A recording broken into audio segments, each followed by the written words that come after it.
Delhi Crime also, had that standard somewhere set, because International Emmy, that recognition, that award that finally came, I think that set the standards for bringing out shows which has a lot of quality in it and also present characters in the right possible way. Shefali, do you somewhere think that it has set the barometer somewhere to these kind of narratives being churned out more? Particularly for Delhi Crime, or just generic? No, like Delhi Crime setting the that barometer that I feel very you proud can achieve, that, that this our can show be is achieved. one of the barometers Yes. that people have to match up to. In terms of the international recognition. I'm not, honestly, Sure. when we started doing this show, season 1, I didn't know where it was going to go. And like I heard while we were, all of us in various interviews, none of us knew where it was going to go, what is going to happen. I to visually can't even see a show in my head until I see it. Okay. I can't. But everyone had the right intent. The script was rock solid. When we saw the show internally, we're like, whoa. And we're so proud. So Emmy or no Emmy, it's a show that is incredible. And there are characters that are amazing. And then you just kind of top it, right? Or at least keep that truth and that intensity and that passion in every particular season. And of course, like today, honestly, it's really not just about the Emmys. You watch shows, your show, when it drops on Netflix, it goes into 190 countries in one go. So everyone across the globe is going to watch it. Exactly the way we watch everything that is released in whichever language. What are we pitched against? And what are we inspired by? It's not just competition, it's also complementing what kind of cinema is happening around. So I think I just feel very proud. Hamara show to bahut acha. Very rarely we see on OTT where a female-led OTT shows are being churned into multiple seasons. It's Delhi Crime is one, Maharani. There is You all Mirza. seem to be in the same room. Yeah, you all seem to be. Yeah. 4 more shots, please. So many of these shows, but yet very few. Mirzapur. Yeah, I mentioned Mirzapur. Okay, sorry. Sorry, No, no. sorry. That's okay. Why do you think these shows need to be churned more often, where the female voice is presented in different ways, and all these shows are so different, where women are portrayed in such different ways? Maybe because it hasn't been done for so long, there are so many stories left to tell. Yeah. Yeah. So everyone's woken up and said, "Oh, let's go," kind of a thing, and I'm so glad that's happening. I'm so glad that's happening. In fact, Rajesh said a wonderful thing in one of the interviews before. Aap hi boliye. Yeah, please. No, he said that, because female roles, or it's been led by females and it's so strong, it's also making the male roles much better. The way They're they're more written. nuanced, So, to put it very simply, there are so many stories to tell and they haven't been told for so long. I feel like, just to add to that, I feel like with shows like Delhi Crime, Maharani, many others, Mirzapur, I feel the promise of what potentially I think OTT started off with, I think somewhere is being fulfilled. Where you're really getting into a kind of an elevated storytelling. It's not just about, okay, boy meet girl, and a very simplistic narrative that sometimes, unfortunately, a 2-hour film does not allow you to explore really. And the kind of shows that were happening internationally, which all of us have loved. Yeah. And I think that's the reason why I think, I'm sure I speak for everybody else, I started doing, exploring this medium, because you saw all these amazing shows internationally, like, oh my God, like, look at this writing, look at this level of performance, look at these actors really sort of exploring their craft, where you can really go anywhere, and I'm sure there's so many, everyone has a favorite show or a performance. No, I mean, when the streaming services came about, and there was so much conversation around how there should be some women-centric content. I mean, one was afraid that this would just sort of be a check in a box and an act of tokenism. Ki chalo, we'll put this female character as a central character, but they'll have qualities which would probably be masculine. They would be doing very heroic things which are in our sort of references equal to masculine, right? So it's very nice that it didn't turn out to be like that. I think storytelling is nuanced, and it's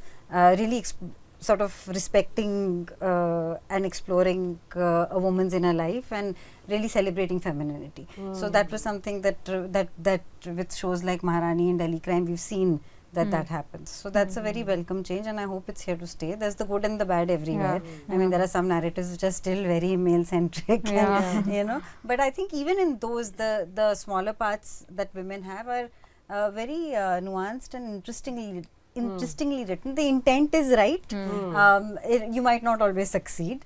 I mean, for too long our references, especially with women's bodies, have been so sexualized that it's hard to sort of break away from that, and there's a conscious need to sort of check yourself on that when you're creating something or collaborating with someone on it. But I think the intent is right, and but yeah, like Shefali said, about time. The camaraderie between the original DC team was such a treat for me to watch right now before the camera rolled. Tell me, I mean, the conversations were hilarious. Oh God, really? I had forgotten. They have recorded it. They have recorded it. Sorry, you don't ever mention it. No. Tell me, is the bond so much more stronger than before? I mean, I'm sure it is. But what kind of conversations do you all have, on and off screen now? I want to know that. Some yes. which were not for public consumption at all. What to do with Shefali's gut? You're talking about As my an actor, gut instinct. gut instinct. Yeah. Gut instinct. In one of the interviews, Rasika said a very valid thing. A part of it she said, the rest I'm going to say. Okay. But I want to take credit first only. Okay. No, you do a project and then you're hoping that Please go ahead. and then you're hoping that you actually want to keep in touch and continue that like you'll meet off the show or whatever. But it's really not possible in many places, and everyone moves on. But then you come back, and it's said a lot of times when you're talking about a friend, where you come back and it's like you just pick up from where you left. That is the kind of bond these people have. Also, the understanding of us as actors about each other and about Vartika, Neeti and Bhupi, all three together, has obviously evolved and become deeper, if anything. There are times when Bhupi and Vartika don't even say anything, but they just know. Or there is one lovely moment where Neeti and Bhupi share a look and they just know. That is the kind of setting what? Yeah, absolutely. Yeah. Absolutely. It's like meeting an old friend. Things that were spoken before can be unspoken now in these seasons, because these relationships have been established. That's this is what. No, thank you. I think I've really enjoyed watching Neeti, Bhupi, Vartika's journey, and Shefali, Rajesh and my relationship through these years also. It's been very special, and I think the Vartika-Neeti relationship is something that is slightly mirrored Shefali and mine. Actually not. You finished and I actually wanted to know what you thought about it. No, it's not. Because the first time that I met Shefali on DC1, I was very much in awe. I still am, but now I treat her more like a friend, and because of the conversations as you. Oh, I thought we were like Friends from the beginning? Yeah, we were crying in the middle of the night and all that. Why were you crying? Remember? That That was cat two. and child. That was 2. Oh, that was 2. That was the end of 2. See, so it was building. 1 to 1. And which is what Neeti feels about Vartika. 1 to a confusion. 1 to And Bhupi has the best PJs. He works really hard on them. Okay. He's very careful about it. It's a serious thing. Yeah, vertical. He takes that art very seriously. Let me please tell you. Yeah, he's always there's one thought process on that he's going to crack this joke and whether it's going to land or not. it's always like brewing inside him. I can always see it happening somewhere. So it's been very lovely, and I think season 3 I felt like I could really, in fact, go to Shefali with whatever I was feeling, and sometimes you don't want to do that with co-actors because you don't want to disturb what they are feeling, and it's kind of, you have to be a little careful about that. It's not like you go and dump everything of yourself onto them, but I really felt like I had that space, and I also feel that Neeti and Vartika have that kind of relationship now, which Bhupi and Vartika have always had. Yeah. You know, which is like they've always worked so well together. Yeah. And when we were shooting the climax of season 3, there was this really intense shot that we were doing, and both Rajesh and Shefali decided to shoot a really spoofy video around it, and they took that spoofy video so seriously, and they were so in sync while they were directing everybody on set to shoot that spoofy video. I just watched it and I said, oh, so this is the part of the relationship that I have been missing. This is what has been brewing next to me. Where is that video? Yeah, it's around. We will release it. We will release it soon. So Rajesh, are you the one who lighten ups the mood? इतना intense काम चलता है उसके behind the scenes? नहीं मैं हमेशा थोड़ा सा ऐसे परेशान सा रहता हूँ जो सोच रहे रहता हूँ और awkward रहता हूँ, तो इसलिए मेरे को ऐसा कुछ करने की जरूरत पड़ती है बीच में. That makes sense. That makes sense. But like I am supposed to be the goofball on set. अच्छा. Yeah. For all the seriousness and all that. But I have to say one thing. It's not just, of course, the three of us are right there in your face, but it's really not just about the three of us. Yeah. You know, there's Jairab, there is Subhash, there is Yeah. Jaya who came back. I was so happy. It was to see And her. the entire team is so in sync.